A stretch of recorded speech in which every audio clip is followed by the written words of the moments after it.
Hello friends, నమస్తే అండి. ఈరోజు మన రెసిపీ కొబ్బరి పాలు చేసే విధానం. ఇది చాలా ఈజీగా మనం ఇంట్లో చేసుకోవచ్చు. ఇలా మనం ప్రిపేర్ చేసి ఈ మిల్క్ని పెట్టుకుంటే కనుక మనం రైస్లో, కర్రీస్లో, ఇంకా స్వీట్స్లో కూడా దీన్ని యూజ్ చేయొచ్చు.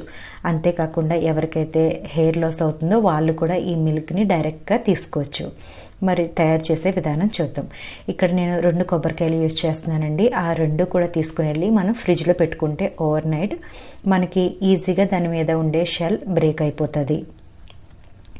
ఇక్కడ చూస్తున్నారు కదండి, మనం ఫ్రిడ్జ్లో పెడితే కనుక మనకి ఈ విధంగా హోల్ కోకోనట్ వచ్చేస్తుంది. మరి ఒకేసారి హ్యామర్ని ఒకే సైడ్ కొట్టకుండా అన్ని సైడ్స్ తిప్పుతూ మనం కొడితే కనుక మనకి ఈ విధంగా కొబ్బరి ఊడిపోతుంది ఫాస్ట్గా. మరి ఫ్రిడ్జ్లో పెట్టిన తర్వాత మనం చేతిలో కానీ ఒళ్ళో కానీ పెట్టుకుని ఇలా తీయకూడదు. అది డెలికేట్గా ఉండి మరి చాకు గుచ్చుకునే ప్రమాదం ఉంటుంది. కాబట్టి ఇలా మనం ఒక ప్లేట్లో పెట్టుకుని మాత్రమే ఈ కొబ్బరిని తీసుకోవాలి.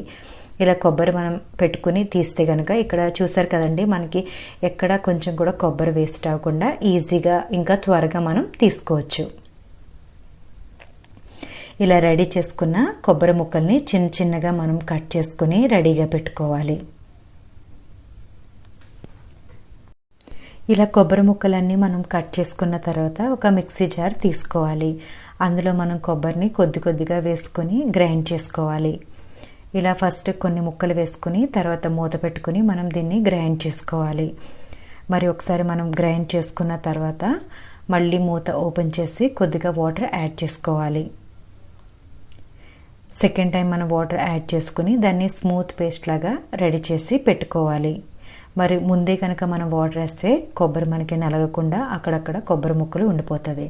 అందుకని ఫస్ట్ టైం మనం కొబ్బరిని గ్రైండ్ చేసుకోవాలి. తర్వాత వాటర్ వేసుకొని స్మూత్ పేస్ట్ లాగా చేసుకొని ఒక స్టీల్ గిన్నె తీసుకొని అందులో వేసుకొని రెడీగా పెట్టుకోవాలి. ఇలా అంతా కొబ్బరిని గ్రైండ్ చేసుకున్న తర్వాత చూస్తున్నారు కదండి, ఇక్కడ మనం ఇలా పిండుతుంటే మనకి మిల్క్ వస్తున్నాయి.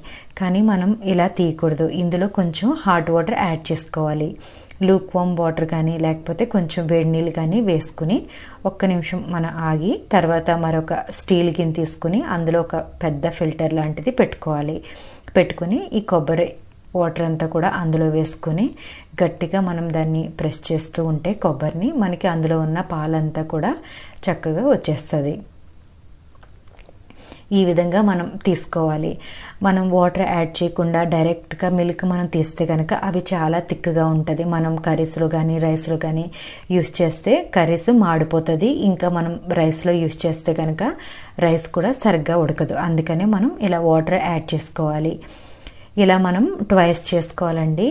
మళ్ళీ సెకండ్ టైం కూడా కొంచెం వాటర్ వేడి నీళ్ళు వేసుకుంటే కనుక మనకి అందులో ఉన్న మిల్క్ అంతా కూడా వచ్చేస్తుంది. మనకి ఇందులో కొబ్బరిలో ఉన్న పాలు ఏమీ వేస్ట్ అవ్వకుండా మనం ఈజీగా తీసేసుకోవచ్చు. తర్వాత ఫైనల్గా ఒక ఫిల్టర్ పెట్టుకుని మళ్ళీ ఫిల్టర్ అవుట్ చేస్తే అందులో ఉన్న పల్ప్ అంతా కూడా మనకి వచ్చేస్తుంది. ఇలా రెడీ చేసి మనం పెట్టుకుంటే కనుక మనం దేంట్లో కావాలంటే దాంట్లో యూస్ చేసుకోవచ్చు. ఈ కొబ్బరిలో చాలా బెనిఫిట్స్ ఉన్నాయండి. మరి ఇలా చేసుకుని తీసుకుంటే కనుక మనకి కరెక్ట్గా వస్తుంది. పాలల్లో ఏమీ వేస్ట్ అవ్వకుండా ఉంటుంది. మరి మీకు ఈ వీడియో నచ్చినట్లయితే లైక్ చేయండి, షేర్ చేయండి. కొత్తగా చూసే వాళ్ళైతే సబ్స్క్రైబ్ చేసుకోవడం మర్చిపోకండి.